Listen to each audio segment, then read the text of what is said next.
好，我係龍嘉倫，我係香港民主促進會。咁香港民主促進會就冇30年，25年都冇，但係都有20年。咁係1989年嗰陣時咧，我入民主促進會咧，主要係因為俾當時嘅麥理國吸引，因為佢個人嘅為香港做咗好多嘢。咁我諗住入去學嘢，到而家學咗20年，我而家覺得我仲喺度學緊。咁我哋唔係好似學者咁學，但係我哋想有一個實用嘅價值。我係想知道即係香港如果即係冇英國人喺度嗰陣時咧，我哋應該點樣去即係管治翻自己？從來都係咁樣嘅睇法嘅。咁其實今日大會出嘅議題咧，民主與民生其實真係好難講嘅，即係有啲差唔多係有理說不清，即係民主同民生嘅關係。因為香港從來喺英國人統治嗰陣時係冇民主嘅，但係你係有嗰個佢用嘅管治嘅方法叫 meritocracy。中文咧亦都好怪，叫精英管治。咁我覺得英文同中文唔係完全個解釋，但係精英管治係內地用嘅方法，亦都係新加坡用嘅方法。咁我其實咁有理説不清，我不如我情願唔講，有排講，因為你亦都可以 argue 話你冇民主，仲啲嘢改得仲快，永遠都講唔清嘅呢樣嘢。至於佢話嗰個咩特首應唔應該去即係有篩選機制？呢個亦都好容易講嘅啫，就話 no， 咁我講完啦，乜都唔使講嘅。任何有人懷疑話你嘅篩選都唔得，咁係好簡單。咁唯一我係想講咧就係話，想集中講咧就係話即係嗰個功能組別嗰個處理，點樣去處理嗰樣嘢。咁重新咧就係民主促進會咧，而家咧就係冇參與選舉嘅，所以我哋係我哋講乜都得嘅。其實我哋可以即係我唔需要考慮我哋選條佢講呢樣嘢。我只係有4點嘅啫。第一點咧就係話，而家我哋拗緊乜嘢，同埋政府嘅責任係點。第二點咧，點解就係而家有好似有個世界末日嗰個睇法咧？點解要用五區總辭啊？點解變到咁吸引咧？第3點咧就係話其實我想提一提鄭耀棠話咩民主係咪同北京對抗嗰樣嘢？咁亦都即係涉及一個效忠嘅問題。最後一點咧，其實我係有一個好詳細嘅建議。咁我知道成明好中意聽我講啲嘢嘅遲啲。咁最主要第一點咧就係好快，就係話香港而家係拗緊乜嘢，同埋特區政府嘅責任係乜？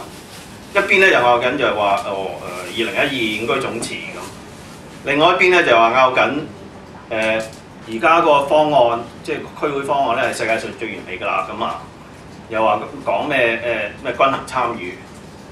咁其實點樣都好，特區政府係有一個責任喺度，佢冇提出即係另類嘅方案，即係俾一個理解。呢個係特區政府，尤其是係林局長嘅責任係好大嘅，因為佢經過幾朝。你可以話啲司長啊咩係特首都轉過，但係林局長係一路都喺度。咁呢個唔緊要啊，林局長唔做，我哋都可以做嘅。其實我哋可以提出即係一個即係另類嘅方案。佢冇話你唔俾你。咁呢個第一點講完。第二點咧就係話點解而家係有世界末日，就點解五區總辭咁吸引咧？其實我想講咧係喺上個禮拜喺灣仔一個同樣嘅 forum 開始講，當時李永達、余若薇、劉乃強喺度。咁李永達講即係話我願意見佢，最主要我講個點就係佢願意見到即係民建聯執政。咁啊余若薇咧話而家又冇。佢冇路線圖啦，咁佢又未講五區總辭，監評五區總辭之前嘅人。而劉乃強咧就話講係民主派唔應該有一個叫陰謀論，即係諗住永遠都阿爺喺度整蠱你。咁呢個我反而好同意，我同意嘅講法，唔應該即係話阿爺永遠整蠱香港。點解要整蠱你香港？佢咁多問題，由西藏佢點解要整蠱你？咁點解而家講到話五區總辭咁吸引咧？我自己覺得咧就係話，其實而家嘅情形咧係比2003年好得多。2003年嗰陣時，我哋一路喺度，我哋唔會喺傳媒面前做嘢，我喺度翳林局長話唔該你整個咩consultation 啦咁樣。咁啊唔得嘅。咁最後我哋自己整一個，當然冇人留意啦。當時2003年係唔可以即係有 consultation。2005年嗰陣時係最壞啦，咁啊又釋法，跟住阿曾憲梓先生又喺度搏命鬧衰你香港人，喺度幫陳水扁即係助選。咁當時個情形係最壞。而家其實到要係比其實個情形係2007年比2007年之前係好，因為你最少有個路線圖。咁最少而家你而家嗰個人大常委個係變咗係范徐麗泰啊，唔係曾慶天子咯。咁點解而家係覺得係咁壞咧？我唯一一個解釋咧就係話有一個叫做政治無助嘅感覺，即係阿媽俾佢搏命喺度打到你懵晒。咁你嗌出去嗌一聲都好嘅啫，我覺得係咁。其實最主要咧，你俾我講埋政改，因為我覺得都有重要。講埋政改嗰樣嘢，好簡單就係講話，即係話譚耀宗講呢啲嘢，鄭耀堂講啲嘢咧。佢雖然而家啲人成日都話我唔係代表乜乜，其實呢啲係我覺得係呢啲係你可以當佢係假嘢。佢冇可能係代表即係中央講嘢。咁但係我覺得講咧就係話講翻轉頭就係話其實唔應該。香港民主運動個定位咧，佢講都唔係完全冇道理，就係話如果你民主運動定性成為差唔多民主抗共咧，我覺得係冇前途。我覺得民主運動一定要同中國嘅前途係合埋一齊。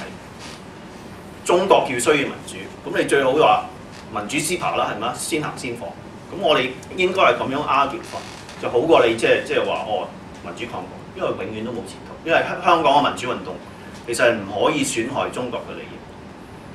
咁最後一點咧，就係好快講個方案，有一個實質嘅方案喎，即係點樣處理呢個功能組別。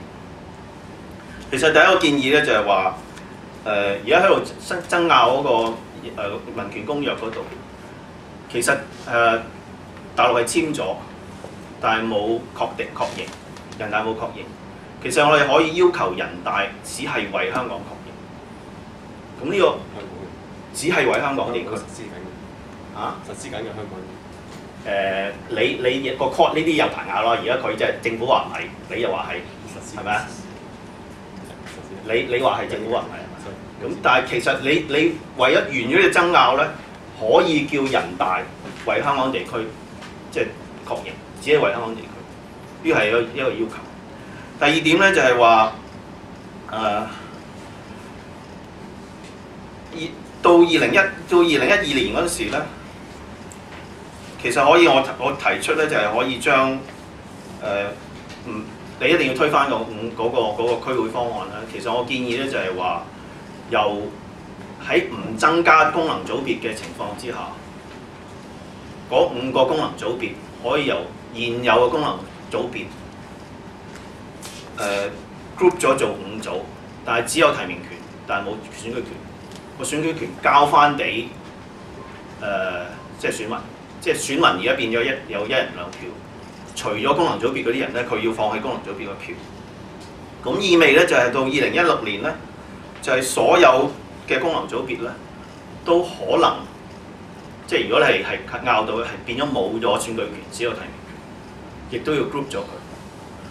到2020年嗰陣時咧，連提名權都冇埋。你可能走120，你可能要走1人2票嗰個方法，即係地區咧一個大嘅組，亦都係即係符合嗰個咩。但係如果你講唔掂嗰陣時咧，最後咧你可能要講翻成名最中意講嘅兩會制，即係個談判可能係咁樣。咁我係講到。好多謝你啊，梁生。咁啊，下一位咧。